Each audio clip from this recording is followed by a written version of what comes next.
time, and I know the time is all spawning from the Mayan calendar and finding that balance again that the Mayans had with their calendar wisdom.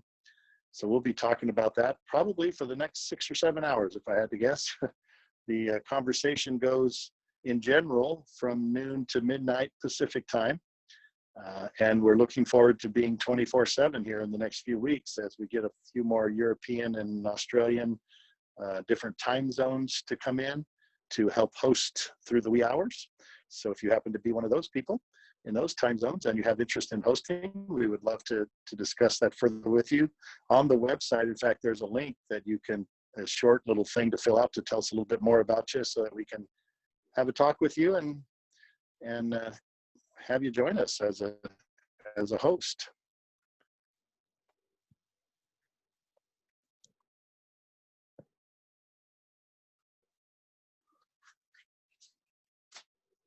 So has anybody been in any of the sessions earlier today and would like to share anything about them?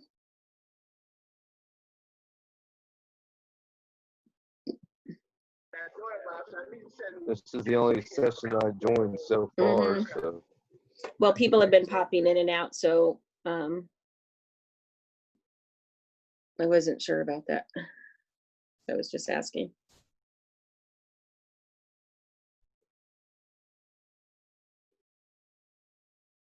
Experience. So I'm not gonna get into the who I am or who I be. Yeah, we got Chris Nade. I remember him. How you doing, Chris?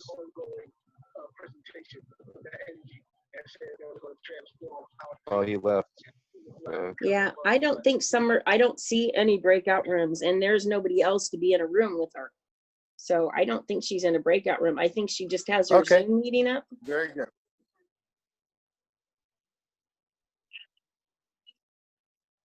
Okay, had two devices. More about how people are doing this. She probably had 2 devices going and is off on the other one, and this one's just.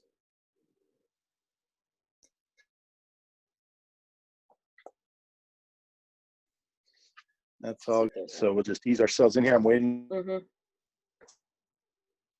as to what time they think they'll be joining us. I'll say the one thing I'm interested in exploring further with the folks who've been on the show and is what is the Mayans' perspective on the present, right? How do they talk about the present moment and the importance of the present moment?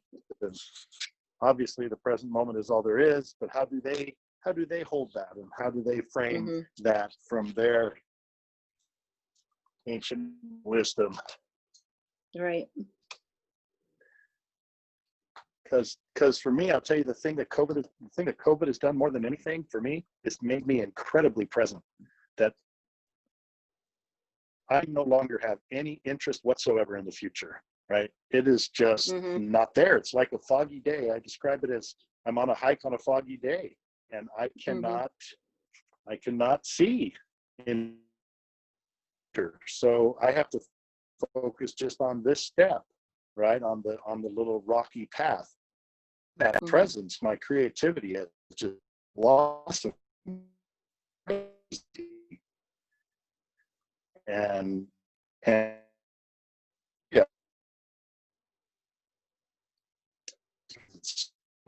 People, incredible. I understand in what you're saying, because it's from this moment we can create the future, and so all power exists in this present moment. And people don't realize that you can actually also go and change the past from the present moment by changing your perspective on what occurred in the past.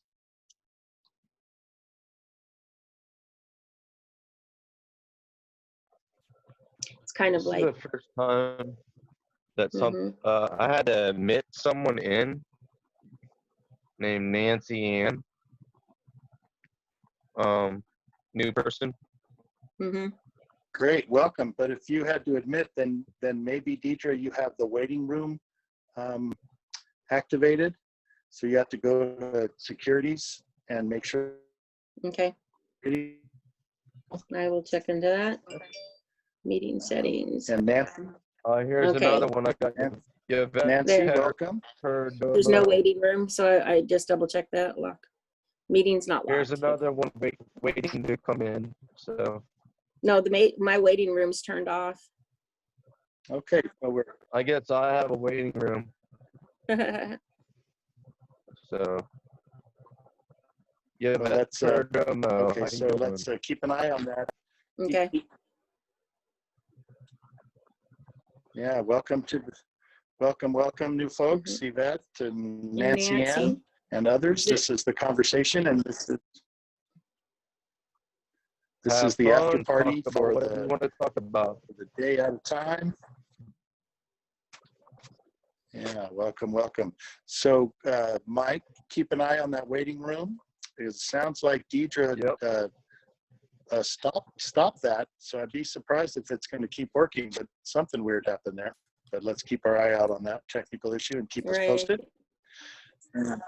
Summer Rose, hello. Good to have you on the chat. If you're able to be with us for the next 15 or 20 minutes, Summer Rose, that would be great. All the folks from there. And it would be great to have your wisdom. So yeah, okay, good.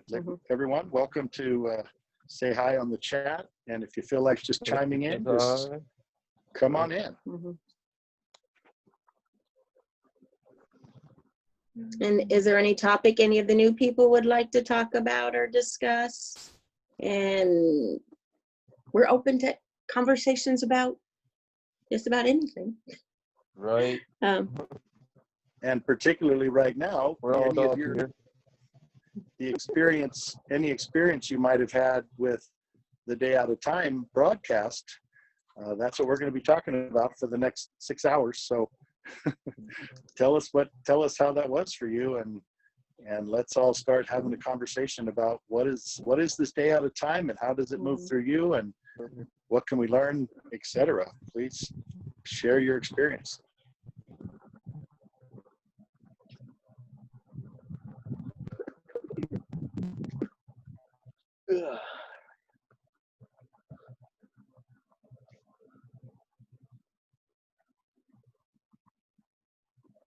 My dog, you would like to share something with you?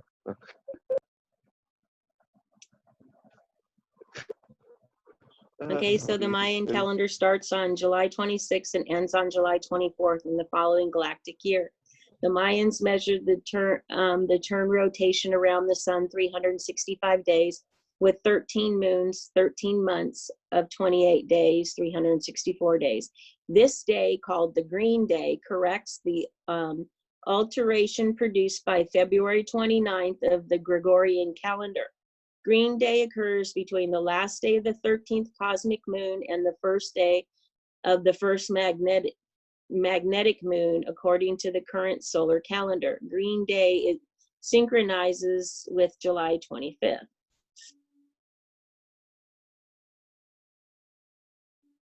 The symbol is the official one of the day of time. The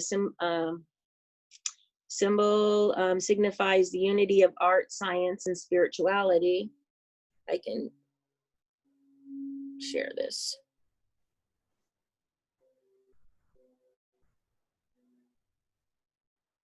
So everybody can see what I'm reading.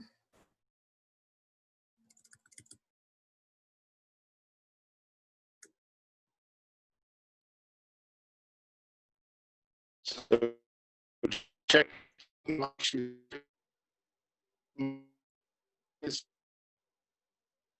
So there's the symbol. Going into the waiting room.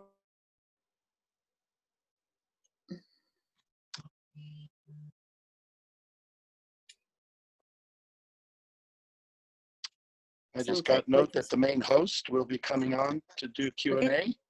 So that's awesome. So symbol is official for the day at a time. Symbol.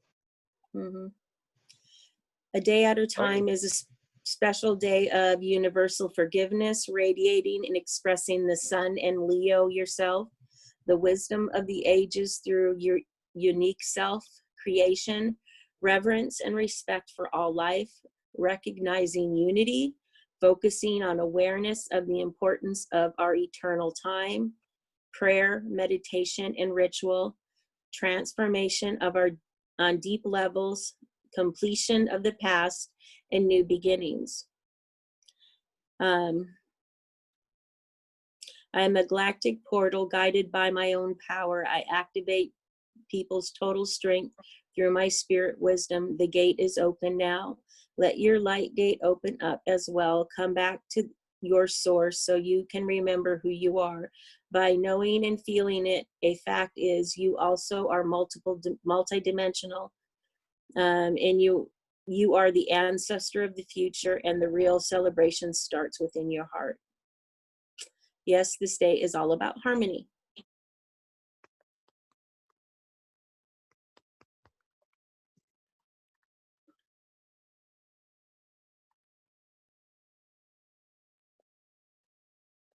And we welcome Terry Lynn.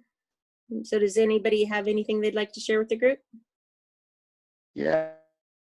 So I just got word that he's wrapping up on the show. I don't know if anyone else. I don't know if anybody else is watching the end of the show that's happening. That the show's being wrapped up now, and we'll expect to have the main host from the Day Out of Time to join us.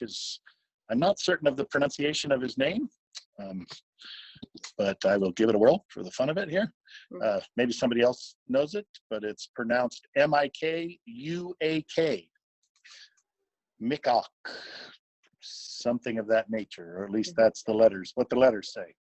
So we'll keep an eye out for him and or Maya coming on to the show, and we'll be able to hand over to a large degree the hosting of this next after party segment to them, as we are about to commence on the after party for the Day Out of Time, July 25th, and the big program they've been having on Unify and many other channels. So here we go. This is going to be fun. And we'd like to welcome MCC to the group.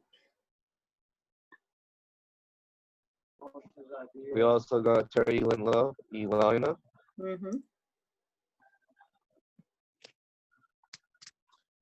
Eliana.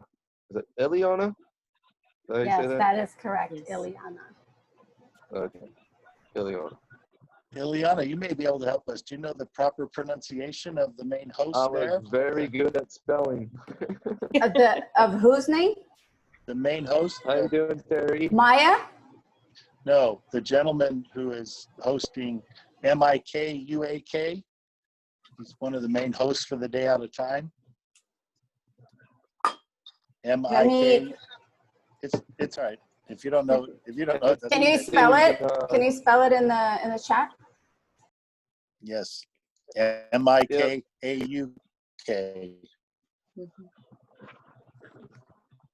MCC, you can either chat or you can type in the chat. And we welcome David to the group. We are expecting some other people to be joining us shortly for the after party. So David, so many people joining. This is awesome. Karina, how you doing? Another new person.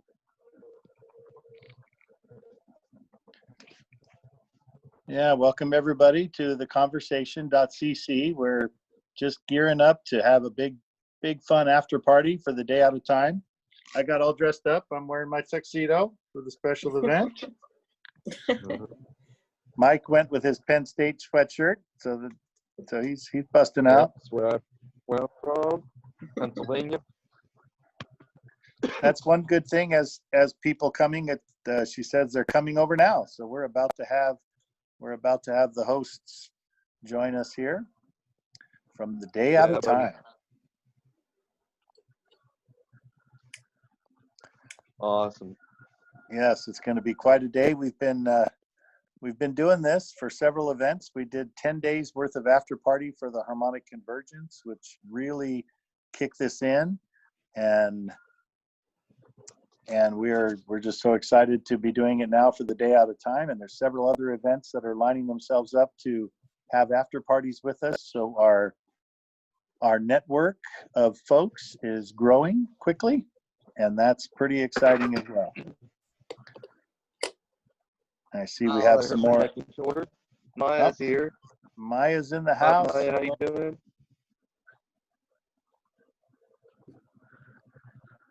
Yeah, it's good to have her. Maya was our main production host contact with the harmonic convergence as well, and she represents Unify and many other groups, and including her own group that I hope she'll tell us more about, the new Story Daughter. There she is. Hello. Looks like you're in Alaska, all bundled up by your picture there.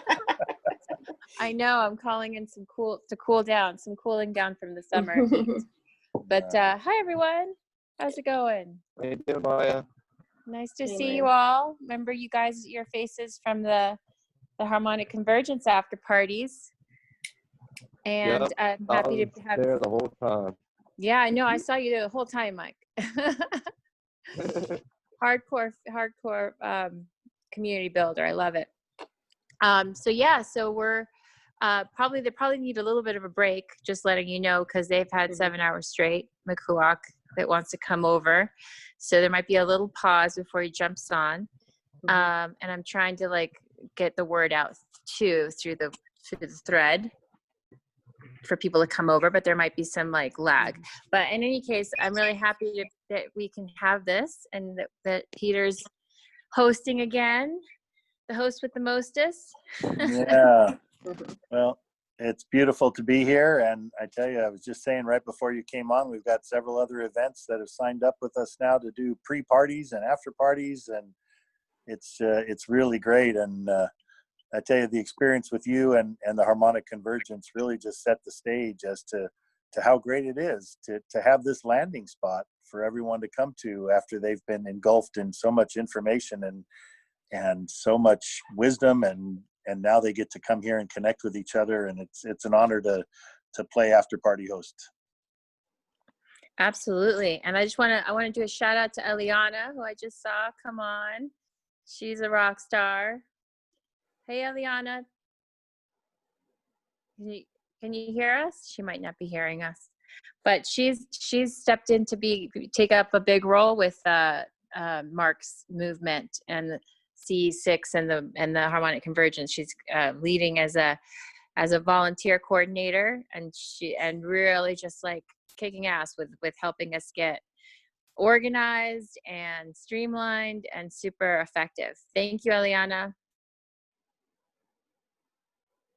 I think she's on another call. But Thank you. Oh, there she goes. I was having sound problems, so I just heard the very last bit of it, but thank you so much for your kind words. I appreciate it. Yay. And so, yeah, this is exciting. I mean, I think that we can start the conversation with just getting into what people thought about what was just totally downloaded to us. What an incredible day of talks, right? Yeah, Maya, maybe you could give us just a general overview for people who are just joining or watching this later. Give us a couple minutes on what you guys were hoping to accomplish and who came on, and just a quick rundown. Sure. Well, I mean, I think I really want to leave that for Makuak, because he's really the lead producer on this event, and this is, he's really the core of the movement, him and Ruben. But I'll say that, Unify and Mark Sims is so, and Mark Sims Foundation, Loving, Giving, Serving All, is just so grateful to have a partnership with Ruben and Makuak and their calendar reform movement, because a lot of the real, I should say, one of the main cruxes of Jose Arguelles' work, the leader of the harmonic convergence, the first harmonic convergence in 1987, was that we need to get back in touch with our natural rhythms, back in sync with the cosmos. And in a lot of ways, our modern world has disconnected us and pulled us away from that state of intuitive harmony, where we can access more of our greatest gifts, our telepathy, our all of these incredible superpowers that humanity really has to channel innovations and create a really thriving regenerative world that works for everyone, you know, if we are in our highest alignment, right? Highest alignment to our highest self, to our greatest mission, why we're really here, and in balance with nature and each other. So that's a big part of what Jose was really doing with the harmonic convergence. And I will say that, like, he said that connecting, raising our vibration and connecting with this, being in sync and synchronicity with nature, would bring us into a state where we would naturally be able to communicate with the plants and the animals, naturally be able to communicate with other beings from other worlds and higher dimensions. That was part of our birthright, but we had to come back into sync to be able to do that. And that's a lot of what is being offered in today's programs, is ways to do that, really practical ways, along with meditation and along with what Mark taught, are all of these other ways we can change the systems that we live in today. And by changing the systems, by changing how we relate to our time, we change and transform our mind, our perception, and our ability to really have an intuitive sense of what's right relationship, right? An intuitive sense that guides us in our life. So there's so many speakers and so many people offering the different perspectives, but the 7 hours for me just flew by, because it was like so just uplifting to me to see that this message go out to the world in a big way. So I'm excited to hear what other people have to say. And oh, here we are. Makuak has joined us. Super grateful to you, brother. Talking you up, because I love you. And this is an incredible movement. And you're on mute. Yeah, we got so many new people. It's a mutiny Oh, out here. All right. How's everybody go? How's everybody feeling? I'm a little little wired. Not tired, wired for sure. I see Summer Rose. Hey, Summer Rose. Welcome. A reunion here. Yeah. My road dog, Summer Rose, for sure. So as more people join the room, everybody wants to kind of mute back and let the main person that's talking talk. So we're going to let Mayuko talk right now. Okay. Makuak, please. I'd love for you to, jump in and say hello to the people who've been watching you all day. Yeah, right on. I mean, thank you. First of all, just thank you everybody for tuning in. You know, this is a labor of love, and it's for all of us, right? And so I just really appreciate you taking your most valuable asset, your time, to spend that with us and share that together, because it really matters, and we can do great things together. So I'm really just honored to be a steward of this important work. I really got to give credit to Lloyd Dean and to Jose Arguelles for sure, because they're the pillars. They're the light pillars in this work. You know, we just do our best to share that profound message with the world as creatively as we can. And so anything we can do to serve in that sense, we're more than happy to be part of that. So thank you all for tuning in. Perhaps we might want to open it up to some questions or comments from all of the participants that are online now. Yeah, for sure. It'd be great to know how y'all were vibing with it. I gave Makuak co-host, so you have the ability to the controls here, okay? Okay, thank you. That's what I figured. Okay. So perhaps if anybody wants to ask a question, they can raise their hand or want to offer something from their reflection. Not sure how to do that on a cell phone. Yeah, we got a bunch of new people. We got like Bubbles, new person. I'm gonna jump over on my.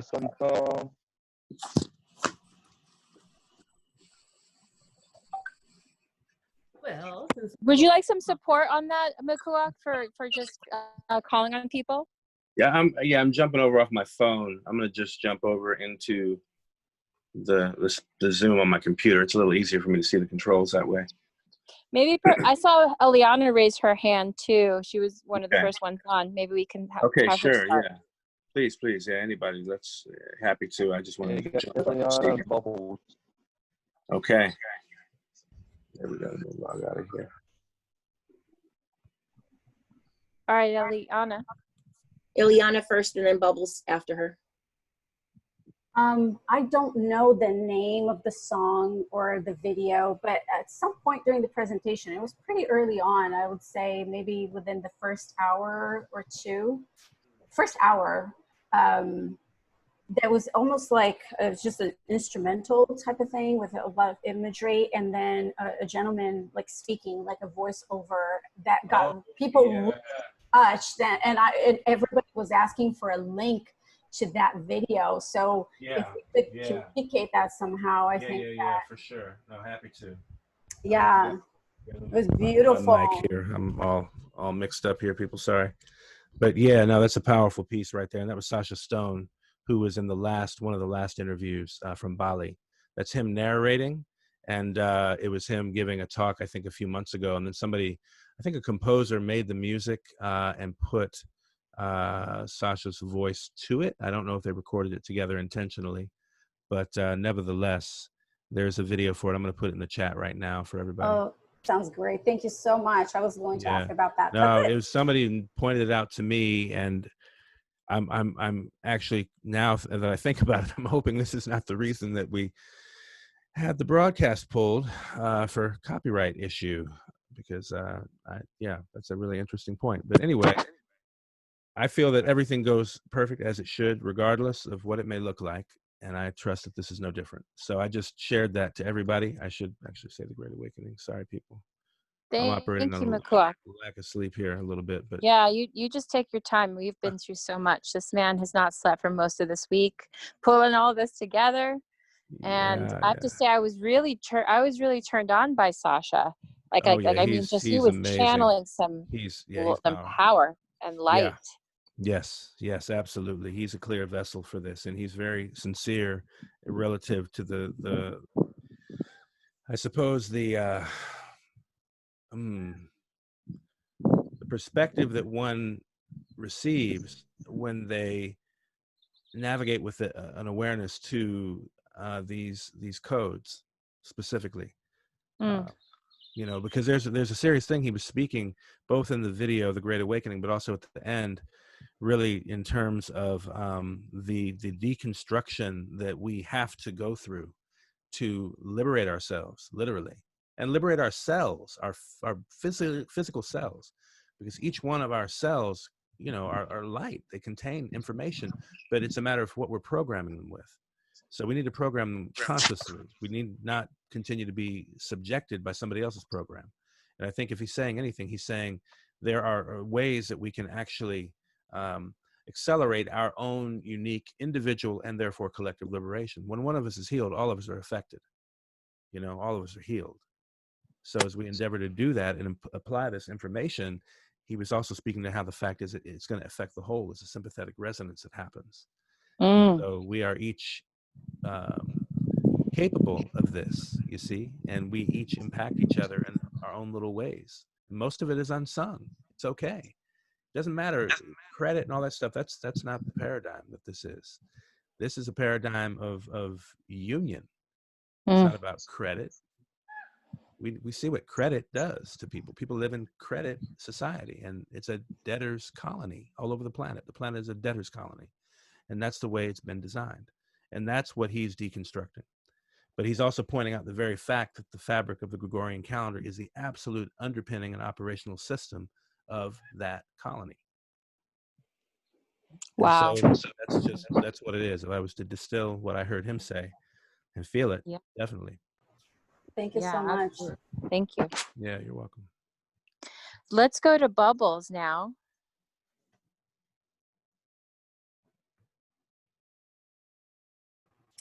Hi, I just wanted to say thank you to everyone that's participating. I just keep being so thankful for so many reasons, because I feel like I've been a part of this language for so long, but haven't really been able to have conversations. And it's really bringing a lot of kind of history back for me, as far as back in 2005 when I was pretty much introduced to this, and then didn't really have anybody come past me up until now. And what's really interesting is that I have a son that was born in 2012. And so I'm really like, it's kind of really starting to come together for me now, because when he was about 14 months, I mean, he didn't act like a 14-month-old baby. Like, he acted like way older than that. Like, when he was born, I called him little man, because he literally, like, his face looked like a man. And so he just turned 8. And there was something about him turning 8 in July, and he's a Cancer. And all of these things are like really starting to come really strong, which I'm so grateful for, because to be able to digest this in this space is just, it's beautiful, and it's love. And I think that's what I just keep just kind of like escalating with so much gratitude. And now I'm just really, I'm hungry for more, only because I already have the awareness. And so just raising my children, and I actually have another son that's, he was born in 2014, and he's very protective of his brother, which is really interesting too. And so it's just, I just keep, I guess what I'm kind of pondering on right now is, I just feel like a huge like gust of information just came my way, and I feel like I'm scrambling because it's like, I'm just like, oh my gosh, like, you know, and I've always had issues with being grounded anyway. So like, you know, it's probably a good thing to like ground myself and just kind of chew at it. However, but there's just this like excitement that's just like, you know, kind of just overcoming me, where I'm like, I don't know where to start. So I guess my question is, like, with all this that I shared, like, what's a really good place to start? And then, by the way, it's just, sorry, real quick, I just learned out that I'm kin 171, and I'm a lunar monkey, which I already knew I was a monkey, but and then just this last week, like, all of my planets lined up. I'm super, super, super Scorpio. And so, like, with all the lunar eclipse, like, I've always felt super connected to the moon. So being a lunar monkey, just it just keeps making more sense. Thank you. That's a wonderful question.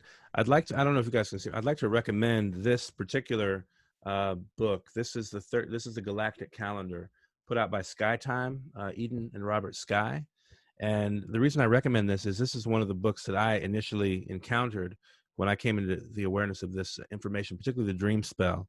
And there was another site at the time called Tortuga, which was basic training wheels to really having a clear understanding of the on-ramp for this type of knowledge, because the velocity of it is great. And it's true, we're all encountering each other now at the moment of what for me has been 20 years of navigating this, like as a North Star directly, personally in my life. In fact, everything I do is pretty well coded in the 4th dimension. And once you get in and learn a new language like this, it's automatic. The language, it just speaks you. You're not even speaking it, right? So that happens when you put some time and attention. The way to start, though, is to really know your signature. Like you just said, tell me again your signature. You said you're a blue monkey. Which one? What tone is that? It's the lunar tone. Yeah. Okay. Yeah. So that effectively in this situation, the Zolkin calendar, the 260 different kin that this refers to. So yours is one of those 260, right? The kin are actually a simple way to put it, I guess, is genetic light code. And what I mean by that is, I mean that there's sort of something called the harmonic arrangement and the synchronic order.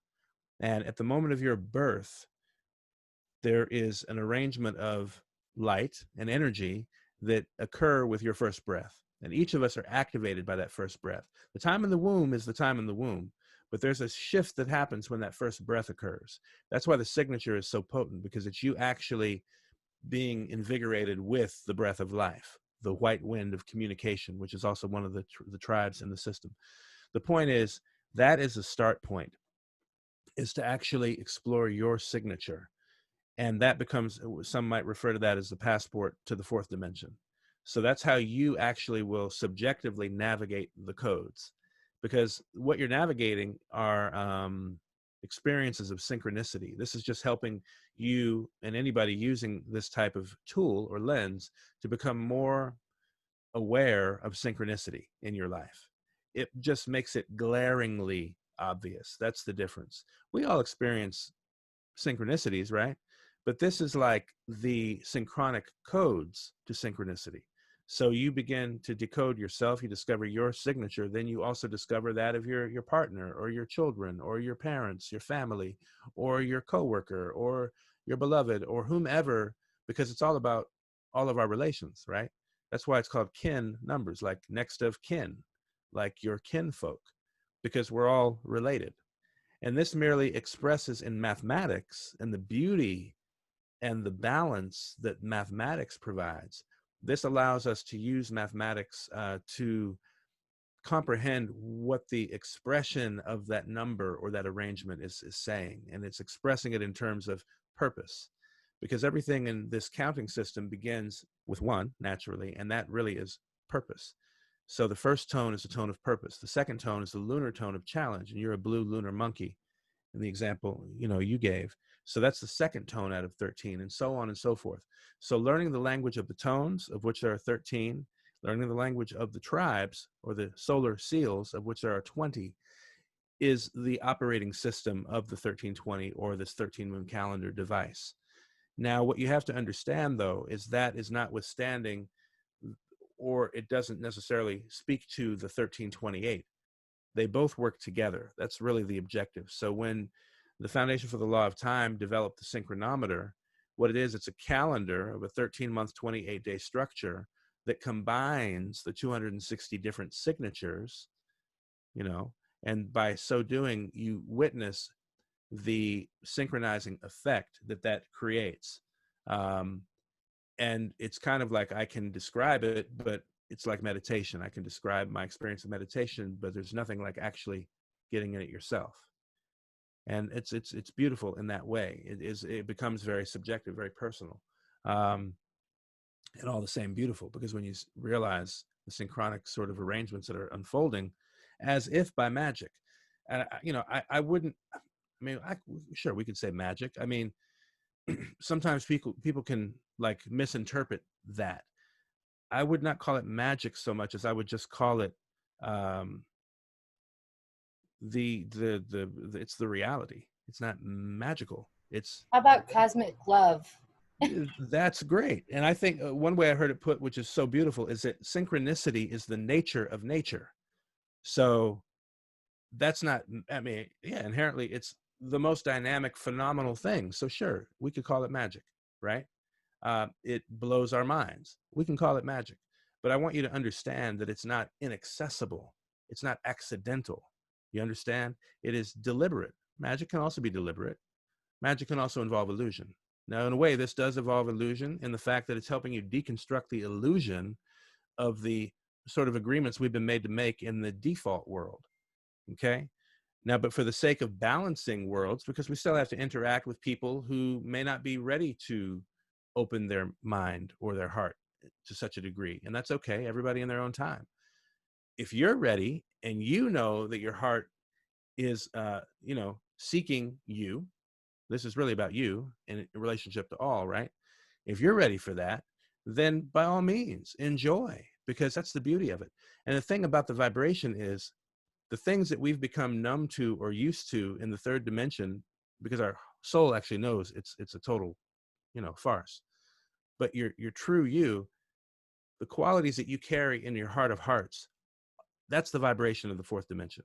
It is those qualities. Anything that's not of that quality can't actually vibrationally match to the fourth dimension. It's not possible. It literally factors itself out. Does that make sense? You can't fake the frequency, in other words. So this is for the sincere. This is for the true at heart. This is for everybody, frankly.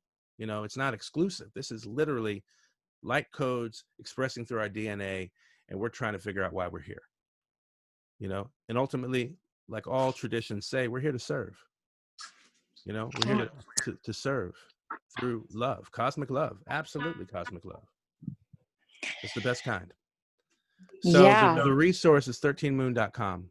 Very simple, 13moon.com. And I recommend that you get this calendar. It's the most exquisite gift you'll give to yourself. It's the gift that keeps on giving. I don't know how else to say it. I mean, I put out free PDFs of a 13 moon calendar. It's just very basic, just trying to get people to understand the Gregorian calendar is completely messed up. It's got us on the lock, and we need to shift out of that framework. We don't have to use that.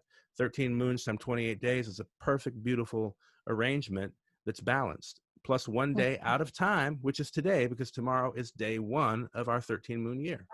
So happy New Year, everybody. Happy New Year. Happy New Year. Right? And Happy New Year. Happy New Year. And Makuak, I wanted to circle back to, because I heard a lot of her share was about also just being a new parent to these incredible beings coming in with new frequencies. And I know that you also steward that awareness. And I wonder if there's a resource or enlightenment, you know, you can give towards that for her. So the beauty of this, I would recommend, is you ask where to start. Well, the answer is in the question. It's art, okay? Time is art. As a parent, when you immerse yourself in a new understanding and it catalyzes and amplifies your own creativity, share that part of yourself with your children and encourage that part of themselves in themselves so that they actually have that in their toolkit for life. Because we see in default world, the first thing to go from public schools, always when it's a budgetary question, is the arts. It gets cut, okay? That's a fact. And that is the most debilitating position we can put ourselves in as creative beings. Every one of us is here as a creative being. So your creativity is your most precious self, and self-expression matters, and time is art. So for parents who have children and want to nurture them in the best ways possible, when they see you engage in your art, which is also your heart, that's a place to start, okay? That's a way to do it, because if they see you do that, they will do what you do. And when you sit with them and you learn the glyphs and you decide you want to draw them and paint them and, you know, be creative with it, it's such a playful, joyful experience, you know? And like Louis Elbinger said on his interview in the first hour today, if it's not fun, you're not saving the world. So this is some way to engage in something very fun and very curious to the innocent mind and to the truth seeker. And we seek truth as early as the womb. We come in seeking truth, okay? That's why children are conscious beings, not to be, you know, mistaken for property, ever. You see? They come in dialed in. No, they came on a mission. They come from the future. They do. All of us do. Okay? And we connect to the past in the now. That's how it happens, because it's a circle. That's beautiful. Engage your children with art, and you can, as you explore and learn the language of these particular codes, the 1320, it's wonderful. And also if you engage music, because that's another great way that this manifests. And any musicians here would know, like, scales, and you have, you know, a 12-step chromatic scale plus the 13th, which makes it a full octave, a chromatic octave. So the point is, you learn how to apply. There's no right or wrong answer to this. It's really a matter of inviting your creativity. How does this apply? And that's the beauty of numbers, is everything is numbered. Literally everything is numbered. Mm-hmm. Begin to understand the qualitative language, not quantitative, but the qualitative language, the meaning of these numbers, that 1 to 13, it literally expresses creativity. That's why it's just, it is what it is. Mm. I hope that helps. I could see you do a whole talk on that. The 1 to the 1 and 3 to yeah, we went into it in the talk that Ruben and I gave. We went into it from a framework of, okay, cosmometry. What does that mean? It means that that's the language of math in nature. So what Buckminster Fuller was focused on, identifying and really prophesying, saying it would take about 52 years from the time he wrote the book, Earthship, the operating manual of the Earthship, that it would take 50 to 52 years for that to manifest. And that was 52 years ago. Wow. So we can't make this stuff up. This stuff is on timing programs. It is inevitable. That's why everything is being reconfigured. There's nothing we can do to stop it. Well, I Best have thing a you can do question. is I just have a question. get into your heart and get into your art, period, and stay there. Thank Just you. saying. Yeah. Thank you. Just as a quick follow-up for what you just stated, there is a co-creative relationship, as I understand it too, we have with life. Oh, yeah. So while some of this is, you know, predestined from the, you know, from the synchronic sense, there's also our relationship to it and how we dance with it, you know, just to bring a little bit of that in. What would you say That's about right. that? I mean, completely. I mean, naturally, we come in with our ingredients, and nature has its ingredients, and the objective is to synthesize and harmonize these ingredients. How do we come together in a good way to assure coherence, you know, and prosperity for all, whether that's prosperity of spirit or it's prosperity of resource, you know. So co-creation is the rule. Nobody gets through this thing as an individual. It doesn't work that way. That's the lie that we've been, you know, forced to live within, and we barely live within it. We get by enough to have a sort of life, but is it quality of life? I don't know. I would probably suggest that it's not. I think it's pretty self-evident. So the co-creation is certainly the rule. You know, we have to know how to cooperate, because that's galactic culture. You know, we just spent 10 days with Mark Sims and the Harmonic Convergence 2020 event experiment to probe from a human initiated contact, okay, to see if there are enough humans that can, you know, attract, well, rather said, embody enough unconditional love to be able to vibrate at a place to engage. You see? And that's part of our initiation on Earth. We have the opportunity to vibrate higher. This place is amazing, but it's not the whole thing. This place is as sacred as other places, but there are other places. And I see Dana also. Hi, it's nice to see you, your beautiful flower. She has another question. Can we go to her now, Makua? Sure. Hi, Dana. Aloha. Aloha. I just got here, so I'm not sure if someone asked this or not, but this is all pretty new to me, and I was just curious, is this calendar that Jose Arguelles came up with not the same as the Mayan calendar, but based on the Mayan calendar, but it's not exactly the Mayan calendar? How is that? I think you're exactly right. Just what you said is exactly the fact. It is in part, and this is my own understanding. I was sharing early on that I've been studying this for about 20 years, but obviously when you navigate this, you hear that question a lot, and understandably, as it should be explained. It is not expressly the Mayan calendar. When we talk about the Mayan calendar, we're talking about the Maya keep multiple calendars, firstly, let's say 17 at least. But the one in particular that is associated to December 21st, 2012, where the idea of around the calendar became very popular in the West, that is a Mayan calendar. That's a 5,200 tune calendar. A tune is not quite a year. A tune is 360 days. A year is 365, obviously. So that calendar of 5,200 year calendar is called it's called the long count is the way it's referred to. That the timekeepers, the traditional Maya timekeepers, keep the long count that repeats itself every 5,200 tune. And they go through 13 Baktun cycles in that count. And that's 144,000 days per Baktun. So numbers hold great meaning. They're all very sacred. They all are communicating something meaningful. So this count is a perfect count.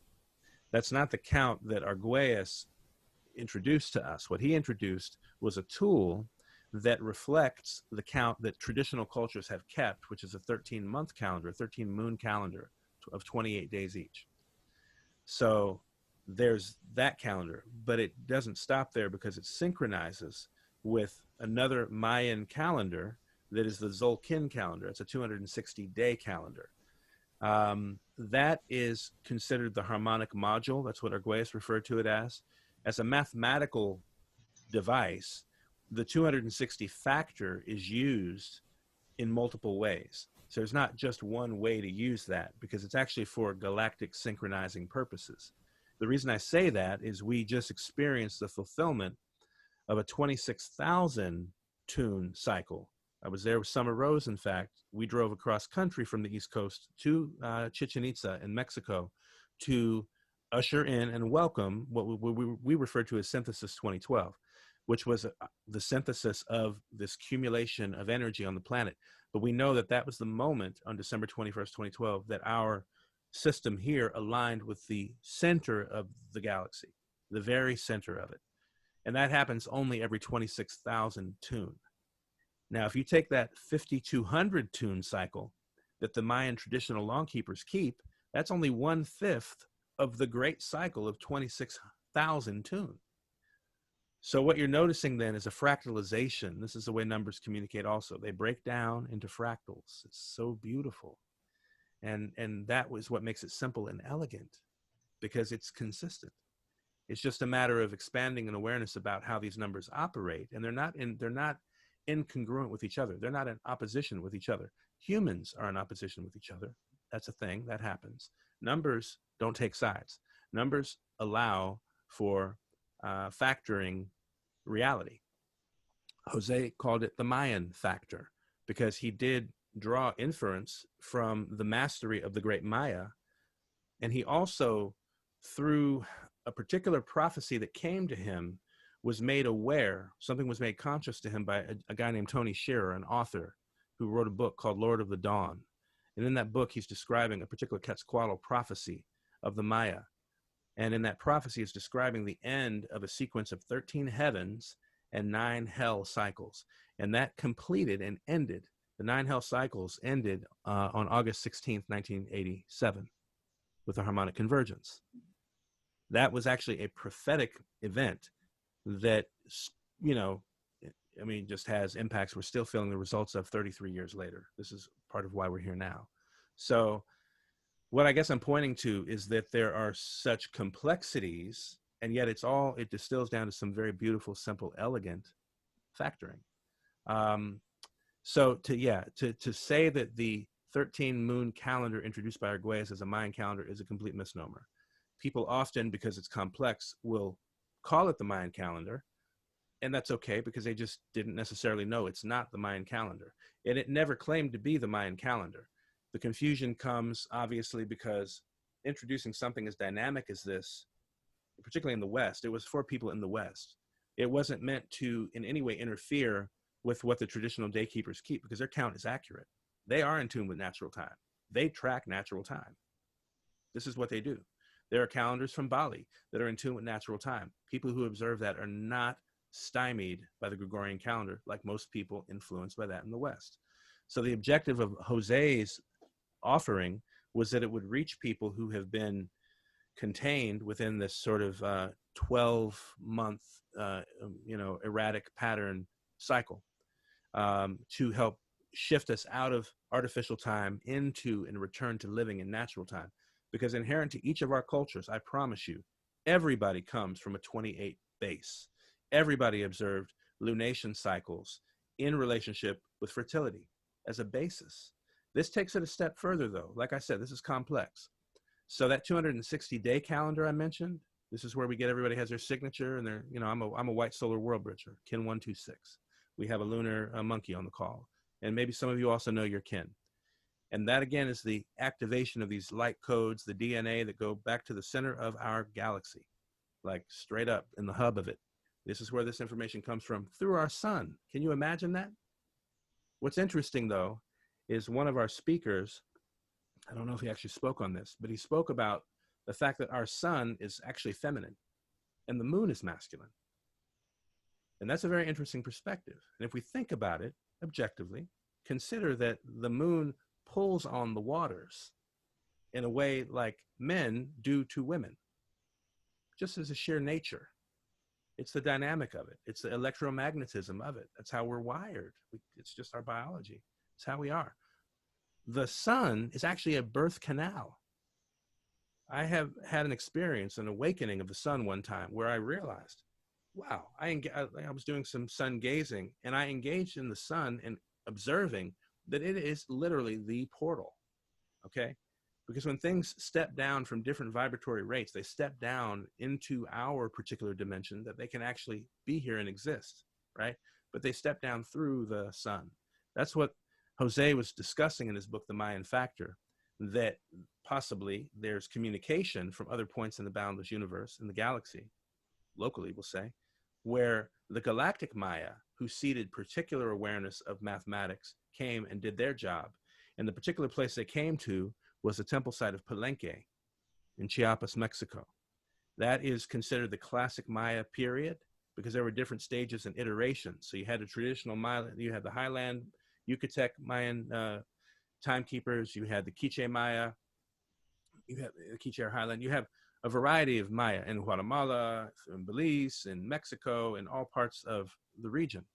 And they had different purposes. You know, some observed a strictly agricultural calendar. You know, not everybody was factoring all these multiple calendars. Like as a society, they would have people who would specialize, of course, and they would bring their parts together. The particular prophecy, though, that came to Arguelles, that he spoke of in the Mayan Factor book, that also helped precipitate the harmonic convergence, was a very specific prophecy that related to our time. As I said, it was the completion of the hell cycles. And so the new dispensation of time is attributed to July 26th, okay, 1987. So this year we're celebrating the 33rd year of the so-called new time, the dispensation of this timeline, to help shuttle us safely out of the false timeline that's unfortunately, you know, it's like a time loop, frankly, and it's hard to get out of. It's a time loop. It sucks you in. It does. It takes a little bit of courage to actually do this. And that's why the tools we work with help us transition, because we still necessarily, we interact with family and friends and people we know who won't necessarily be interested to consider this right now. And that's cool. Everybody in their own time. But because we all still do business and we still interact and we say, okay, we have a meeting at this time and we're scheduled on Zoom. Zoom doesn't use these codes yet, right? Zoom doesn't operate that way. So we still necessarily have to communicate in the King's language. Until we don't. And we just realize that everything we do is an act of transmutation anyway, because we do it with love. Mm. I have a question for you, McQuack, and I also want to be mindful of time because I want you to have a break before the next thing. But just wanting to, because you have such a beautiful transmission of the depth of the science and the understanding and the wisdom, but also you have a huge heart. Mm. And it all comes back down to that, to the embodiment of love that this is all leading us to. Mm. And I'm curious if you could just share a little bit about your own personal story, like how you came to this, how you became Shaktipated and like awakened to this knowledge, and you know what had you lean into this. Yeah, thank you for asking. Yeah, I don't. Excuse me, Maya. Sorry to cut you off. Are we able to pray for Thomas Valentine? He's expecting the hurricane coming his way. Oh yeah, well, I'll let McQuack lead us in that, and then going to. Yeah. Thanks for asking. Who is this asking? I want to know your name. Who's asking? It was me, buddy. Hey, buddy. Okay. My name is Mike. Hey, Mike. Thank you, Mike. How you doing? I'm doing good. You said Tom Valentine? Yeah. Okay. And where is he located? Anybody know that? I think he's located in Hawaii. Okay. I believe. Okay. Yeah, let's all take a moment. This is actually beautiful because we're connected with the earth. And I'm going to answer Maya's question also in a way, because for me, I always knew that I was connected to something greater than the earth, but it included the earth.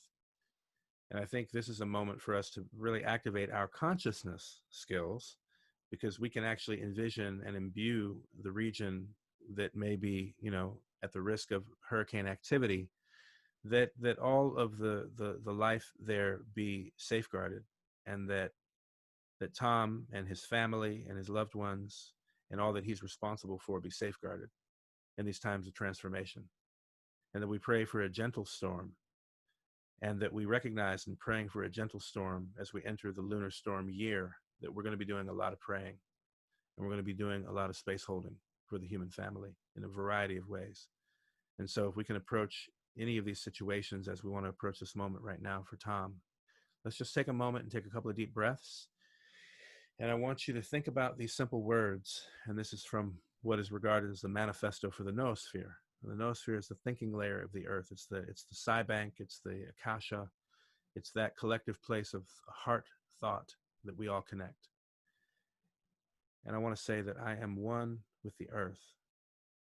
The earth and myself are one mind. And as we think, as we imagine, as we create together, we create safety, we create beauty, we create transformation that is good and loving, and that our relations, all of our friends and relations, be protected and guarded during these times of turbulence. And may we have the fortitude and the wherewithal to ride out the storm and to be transformed by it how we must, how we need to, that we may be of greater service to all that is and all that will be. And so we send that special intention out to Tom right now. So thank you. Thank you, buddy. Yeah.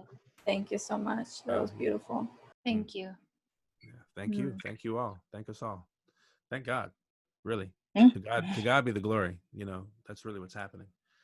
So just to answer the question though, a little backstory.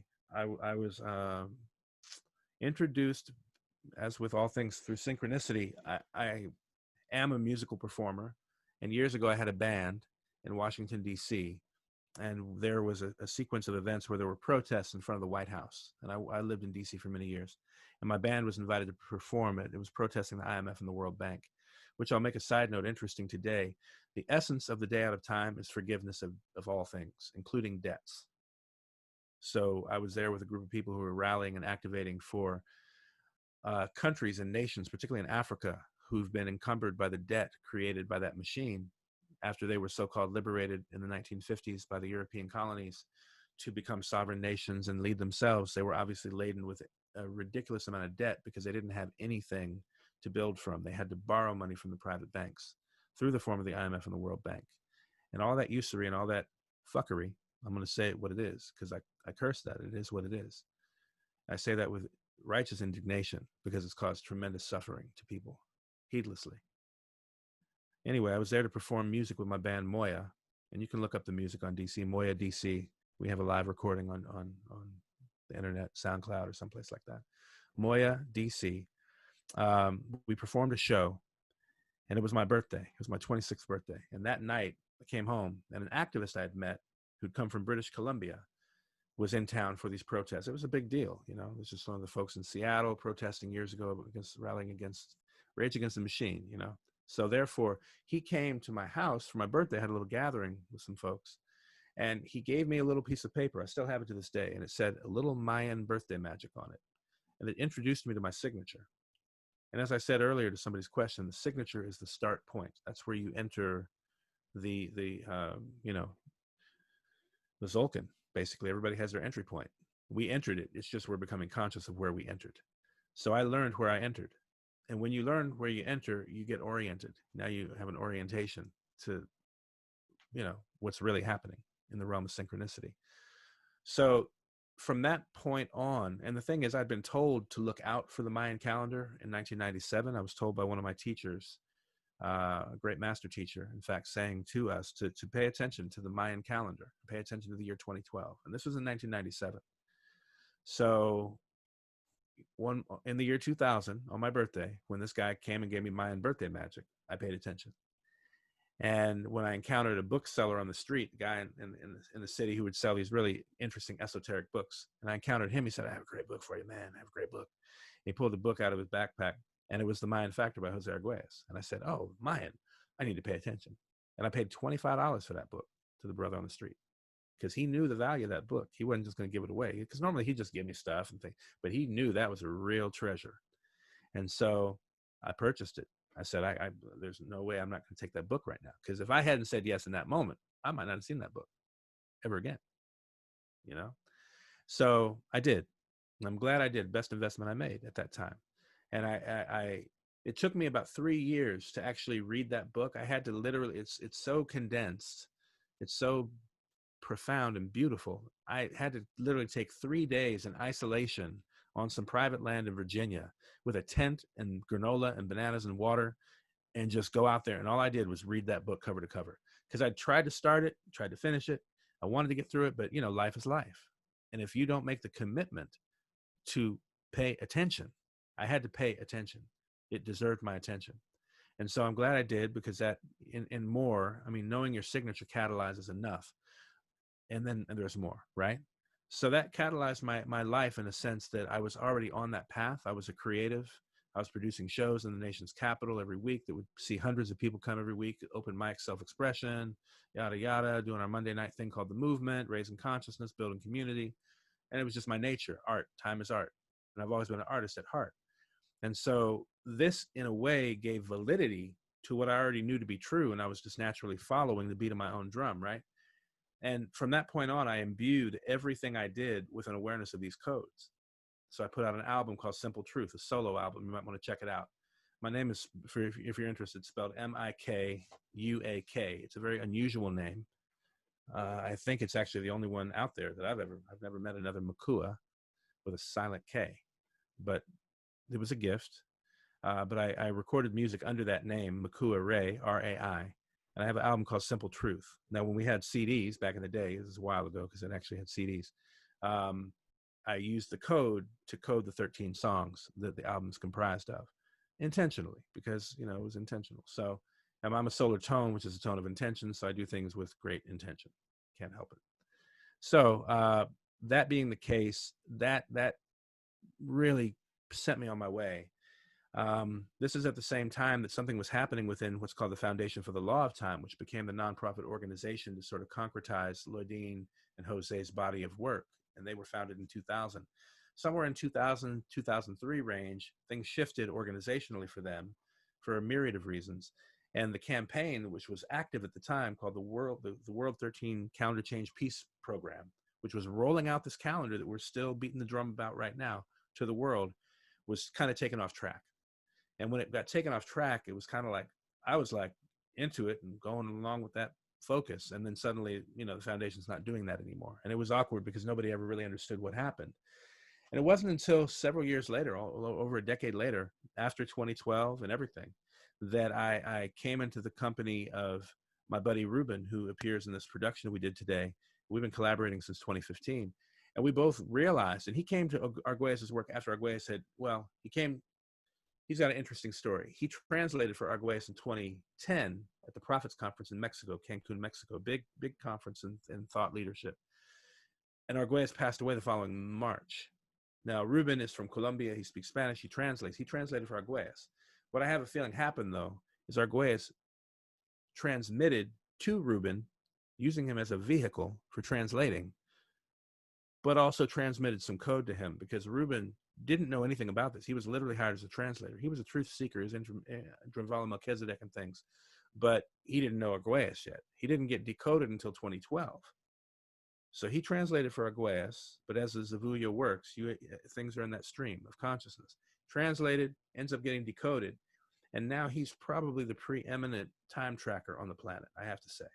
And there are quite a few luminaries that understand this really well, but Ruben is a special case, okay? And I know him very, very well. And so, and again, he wasn't involved in any of the origin story of Law of Time. He came at this completely neutral, as a pure vessel willing to serve. And so he's, he's done the graphic designs for the almanac that the foundation sells currently, things like, he's been embedded in this very deeply.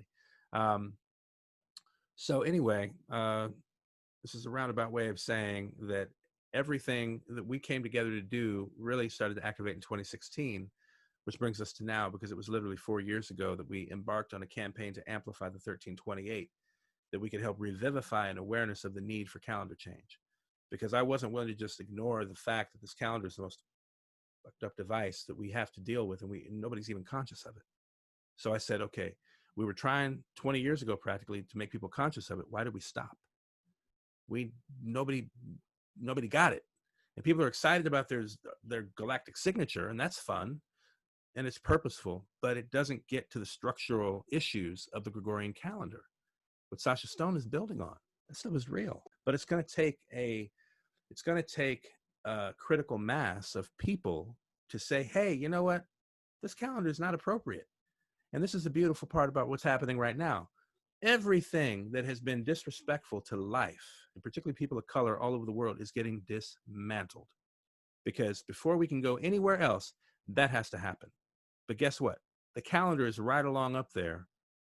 You know, if we think that you know, the Confederate flag is terrible, but if we think that's terrible, we better understand what the Gregorian calendar is.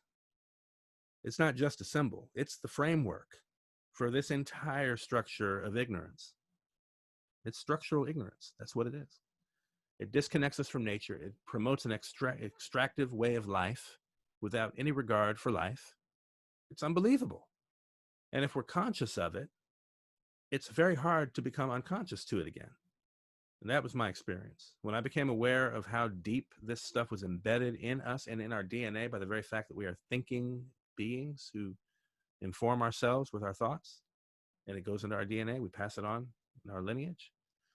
It became imperative for me to devote my life to raising awareness about this, that at least, if not in my lifetime, at some point, by the cumulative effort of this rolling wave that I'm honored to be a part of, you know, I'm just here to serve, but I'm very passionate about that because it's that important. And while we're taking this pause for the cause, I think this is a really great time to consider, wouldn't a creative versus a destructive way of navigating our time and our lives be a great thing to begin to really deeply consider now?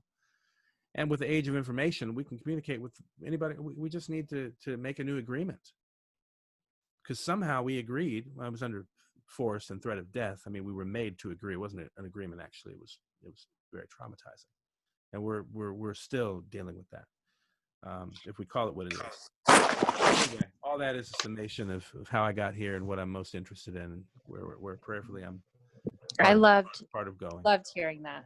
Loved hearing your story. And if you check out my music, that definitely, you know, you'll like it. I think you'll resonate with it. Jasmine Marie has a question, I believe. Okay, sure. Yeah, I was about to go to her too. Okay. Blue Lunar Monkey. Thank you all so much. I am just so much I'm just flooded with so much love, which I feel like I'm always reminded of, which is just so wonderful to be present in it right now. My question is that I've been kind of struggling with, is that because I have so much unconditional love and because I have so much feminine fire, but I have a lot of water in addition, probably more water than fire.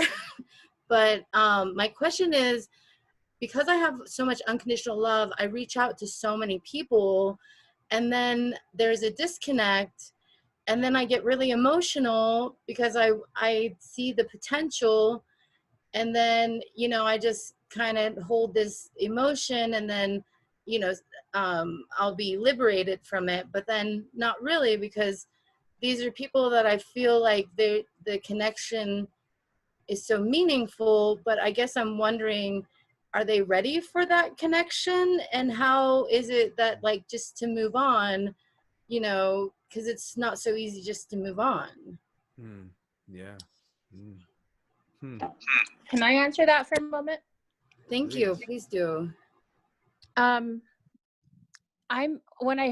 I'm hearing is that you have a lot of outgoing unconditional love, or that's your, you know, that's where your frame of reference is, and that there's this challenge when you're not met, or, you know, and that's not coming towards you, or they're not receiving what you have to share. And I'm wondering how you feel about that same unconditional love that you're pouring out, if you're equally as much pouring it in to yourself, like loving yourself and really honoring yourself and giving yourself everything that you need first.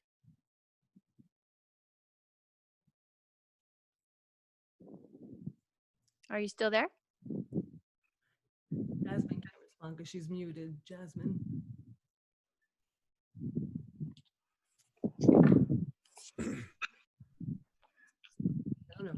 Cocoon, would you want to comment as well? Well, it's interesting because what Maya said was the first thing that occurred to me. You know, you are enough, and I am enough, and we are all enough. And I think we really want to, you know, be gentle with ourselves, and also, you know, be gentle with others. Because, you know, there's a statement I've heard, and I don't know if this applies, but it definitely matters. And it's like, you know, you should meet everybody you meet with prepared forgiveness, because we're going to disappoint somehow. And it may be because we're not able to reflect or be something that we may feel we're being and exhibiting and doing our best. And